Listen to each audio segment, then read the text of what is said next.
Mesdames et messieurs, bonsoir, ravi de vous retrouver. Une nouvelle édition de Direct pour ce mercredi 21 décembre 2016. J'ai le plaisir d'avoir avec moi aujourd'hui Monsieur Gamil Badra, expert en économie. Nous sommes ravis de vous avoir avec nous. Merci bien. Alors, on va commencer par un premier reportage qui concerne l'Égypte et la Banque mondiale et tout de suite après, on va commenter.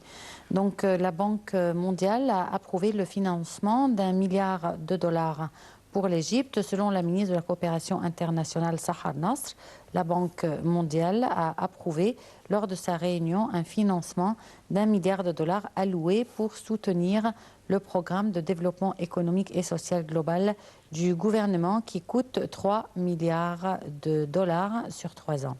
Aya El-Chel et Sarah Al-Maghrabi nous donnent les détails. La ministre de la Coopération internationale, Dr Sahar Nasr, a souligné que l'approbation de la Banque mondiale est un nouveau certificat de confiance au programme égyptien de réforme économique et sociale qui est mis en œuvre par le gouvernement. La ministre a en outre souligné que l'approbation du financement de la Banque mondiale pour l'Égypte est une preuve de la confiance des institutions internationales dans l'économie égyptienne. Cette approbation avait suivi la signature il y a 2 jours avec la Banque africaine de développement d'un financement de 500 millions de dollars et qui coûte 1,5 milliard de dollars sur 3 ans. Selon le Dr Nasr, cela confirme que l'économie égyptienne progresse régulièrement vers une réalisation d'un développement global. Le ministre a indiqué que ce financement sera dirigé pour soutenir des projets de développement dans toutes les régions de la République afin de protéger les classes et les provinces les plus nécessiteuses à travers un retour direct sur les projets. Nous sommes ravis de poursuivre l'appui au programme de réforme ambitieux de l'Égypte en s'accentuant sur la création d'emplois, a pour sa part affirmé le directeur régional de la Banque mondiale en Égypte.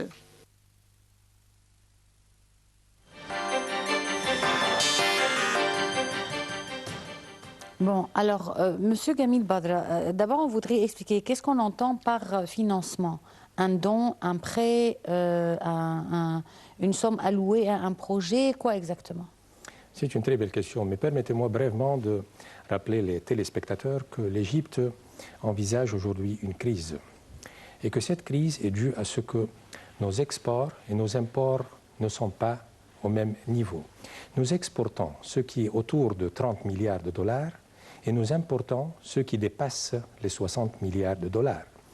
Tout pays qui exporte moins que ses imports, il y a un bénéfice. C'est-à-dire, pardon, plus que ses imports, il y a un bénéfice. Et ce bénéfice peut mener à la prospérité. Mais si le pays exporte moins que ses imports, c'est ce qu'on appelle un déficit. Et ce déficit, s'il continue, il mène à une crise. Si nous avons, je reprends, si nous exportons pour 30 milliards, à peu près 30 milliards, et nous importons pour 60, il y a 30 milliards de différence. Cette différence est couverte par le pays, par l'État. Et c'est comme un père de famille qui gagne 1000 livres, je suppose, et qui dépense 1500 livres. Cette différence de 500 livres est couverte par ce qu'il a dû emmagasiner et tout le long des années. Mais à un certain point, il y a un feu rouge, il ne peut pas toucher. Nous avions des réserves à la Banque centrale suite à la révolution de janvier 2011, ce qui dépasse les 40 milliards de dollars.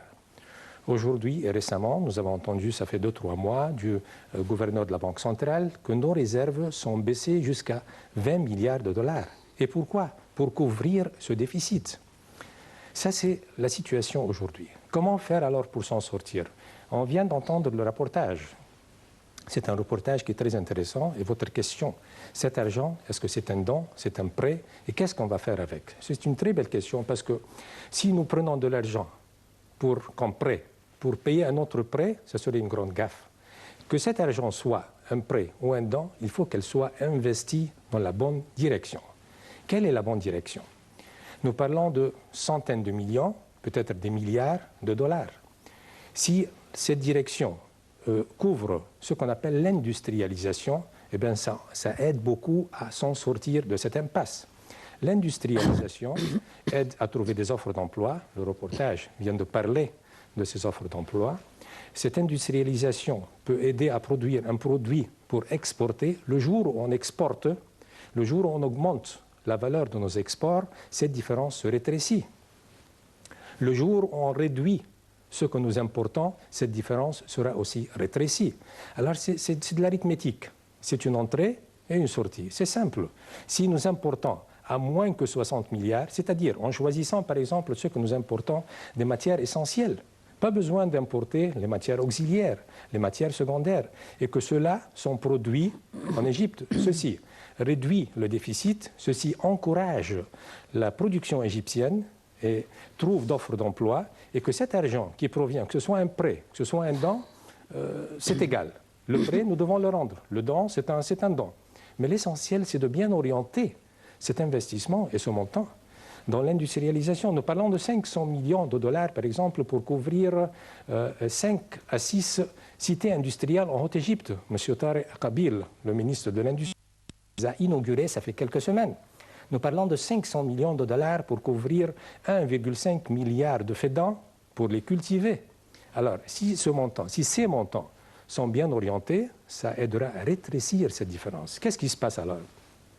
Si cette différence se rétrécit, eh bien, le déficit dans la réserve se rétrécira aussi. Et par conséquent, nous allons sentir une stabilité monétaire. Suite, le 3 novembre 2016, nous avons vu comment la devise égyptienne a été dévaluée.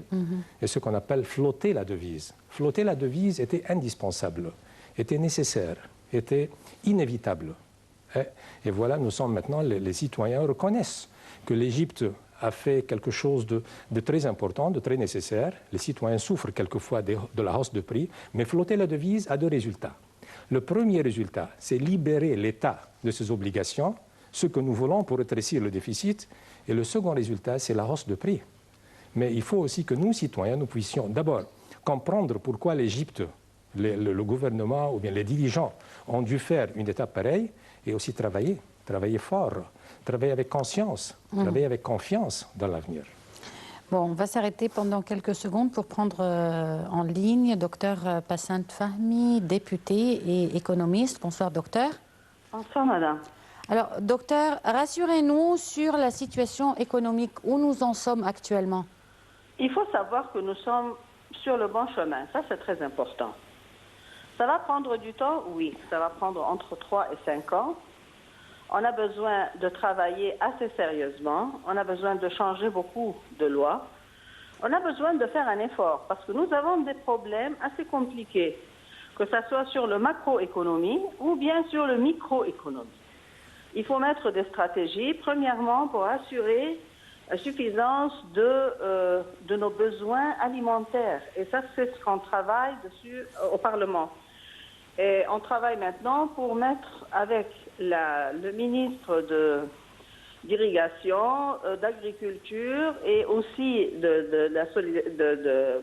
comme on appelle, du supply. De l'approvisionnement, oui. Voilà. Les trois ensembles doivent nous présenter, et on les aide aussi, une stratégie pour assurer que le peuple égyptien aura ses besoins, au moins les besoins nécessaires, c'est-à-dire que ce soit les fèves, l'huile, le blé, le riz, le sucre, les choses essentielles.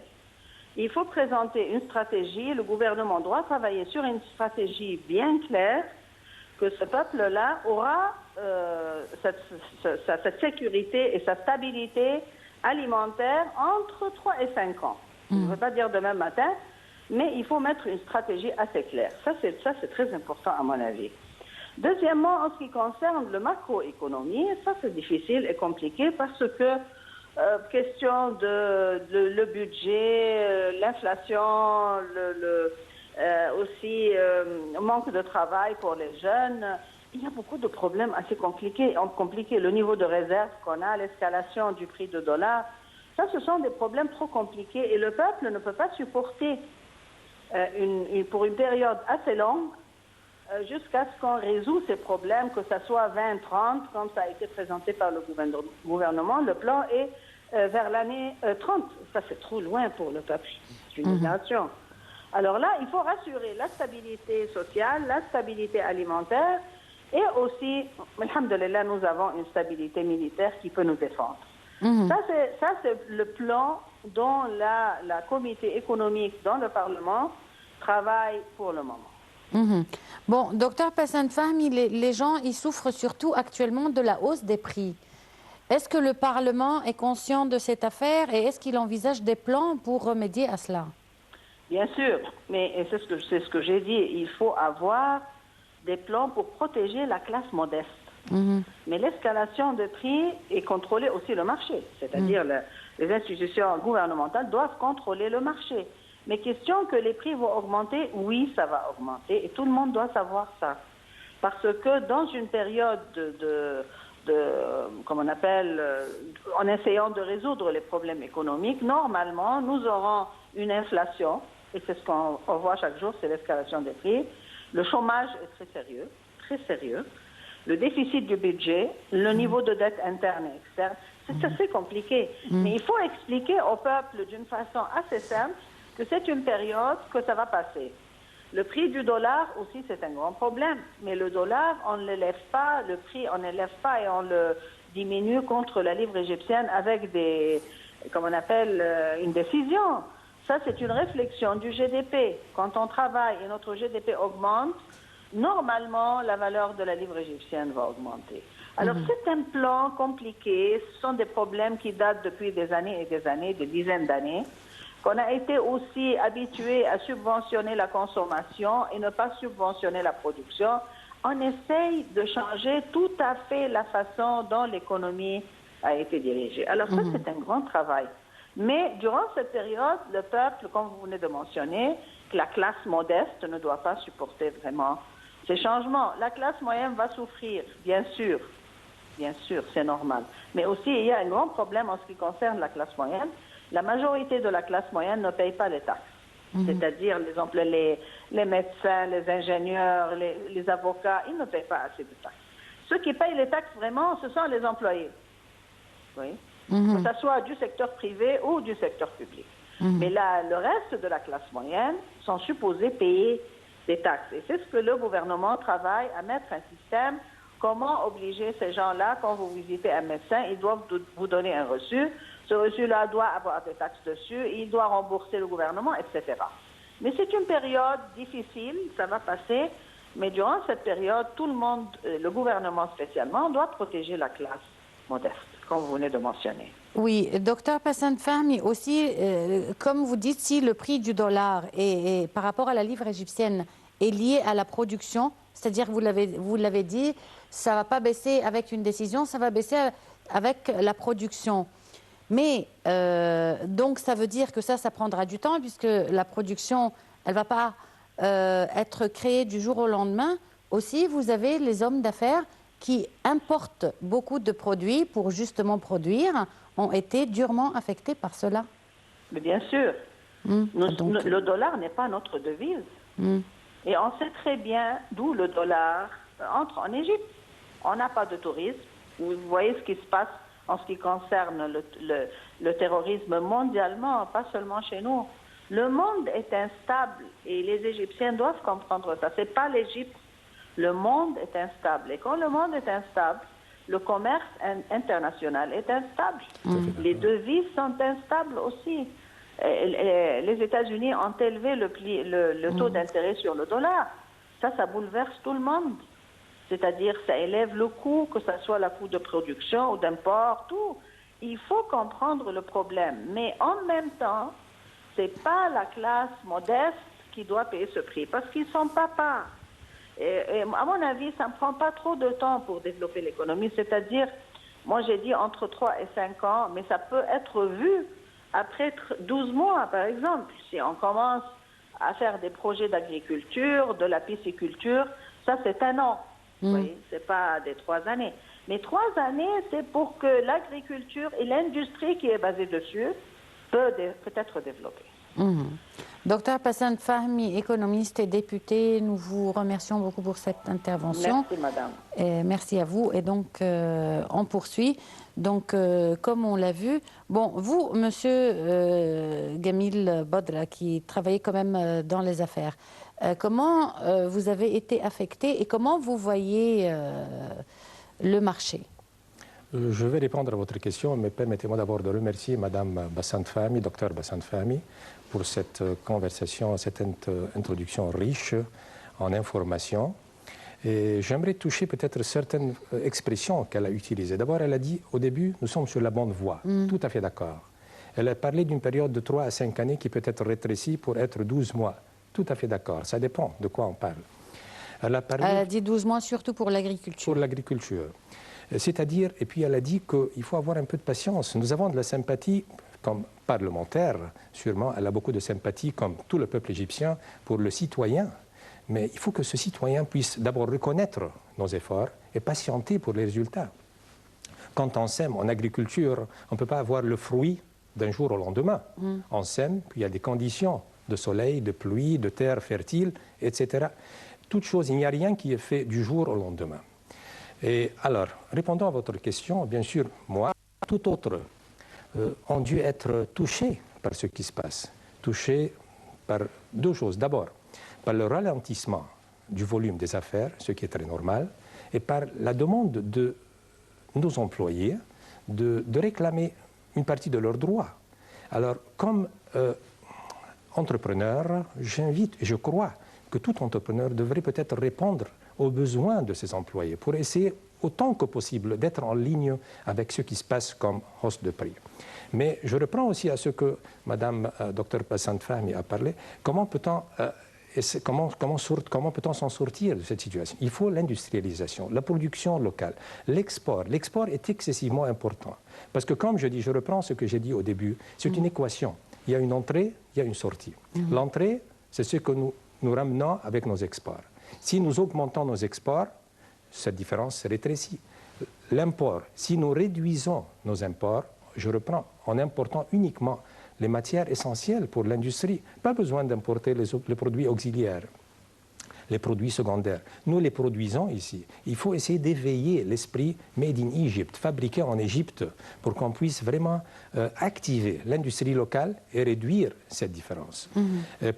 Hier, il y avait une réunion très importante de l'Union des industries et qui a lancé une initiative Egypt Exports, l'export de l'Égypte, pour essayer de mettre des stratégies et de rectifier les démarches pour essayer d'animer les exports. Nos exports aujourd'hui, comme je viens de dire, ne dépassent pas les 30 milliards. Le plan de cette réunion hier de l'Union des industries, qui est dirigée par M. Mohamed Souidi, a pour but que dans 10 années, nos exports atteignent 150 milliards de dollars. C'est un plan, c'est un rêve. C'est plutôt idéaliste, mais pourquoi pas? Alors, si nous arrivons à augmenter graduellement nos exports, ce déficit se rétrécit. Ce déficit, en se rétrécissant, la valeur de livre égyptienne qui a été dévaluée va augmenter. Le dollar qui a dépassé aujourd'hui les 19 livres peut-être va baisser. D'ici un an, je crois qu'il y a des symptômes. L'Égypte, c'est comme était un malade qui devait passer par le soin intensif. Et quand on rentre dans la chambre de soins intensifs, on ne peut pas s'attendre à sortir d'ici 1-2 jours. Il faut des semaines, des mois. Mais il y a de bons symptômes. Comme on a vu des symptômes qui invitaient le monde à ce que l'Égypte puisse rentrer aux soins intensifs, il y a des symptômes qui montrent que l'Égypte va s'en sortir, que nous sommes sur la bonne voie. Je reprends l'expression de Dr Bassant, nous sommes sur la bonne voie. Quels sont ces symptômes? Premier symptôme, la bourse. La bourse aujourd'hui a marqué un gain record de 6 milliards de livres égyptiennes. L'indice de la bourse a augmenté par 12 000 points. Le EGX 30 a augmenté entre 2 et 3 %. Le GX 70, le EGX 100. Tout cela sont des indices qui montrent que l'Égypte, la bourse, est le thermomètre de l'industrie et du commerce. Et pourquoi? Parce qu'il y a eu beaucoup de demandes des Égyptiens. Il y a eu beaucoup de demandes des investisseurs arabes étrangers. La bourse est le thermomètre de l'industrie et le thermomètre du commerce. Deuxième symptôme très positif. M. Tarek Amer, gouverneur de la Banque centrale, a annoncé aujourd'hui qu'il y a eu un excès de 7,9 milliards de dollars dans les réserves.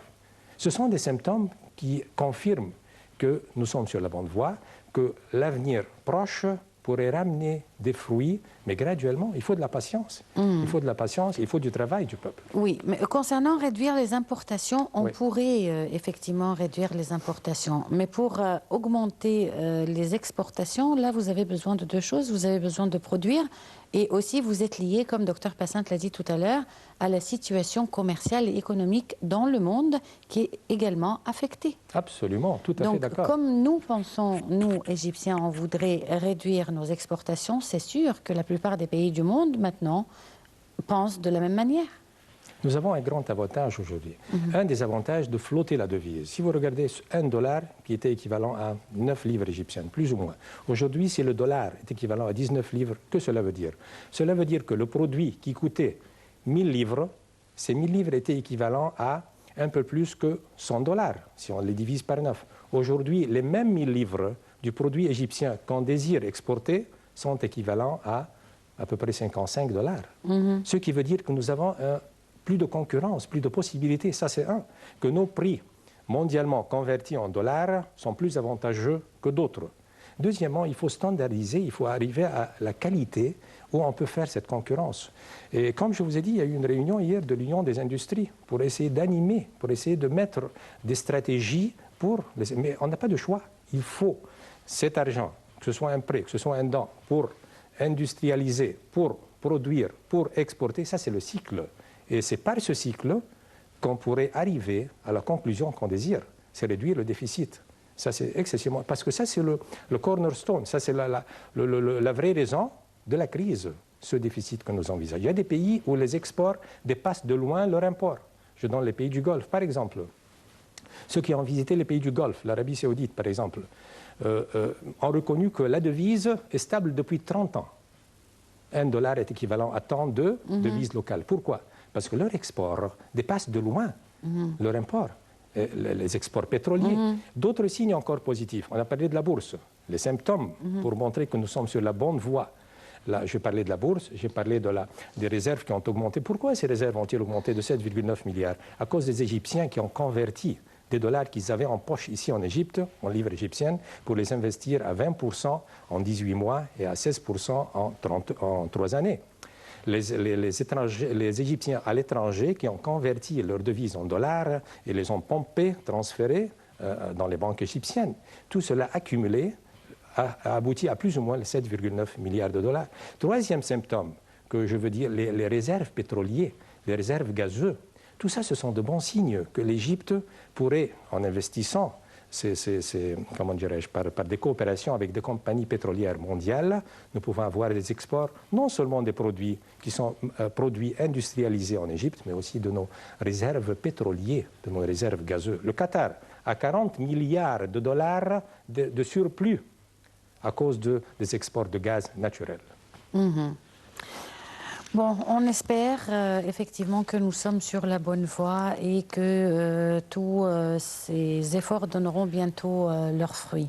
On va passer maintenant à Berlin, où le groupe terroriste Daesh a revendiqué hier soir l'attentat au camion bélier de Berlin qui a fait lundi 12 morts et dont l'auteur est toujours en fuite après la libération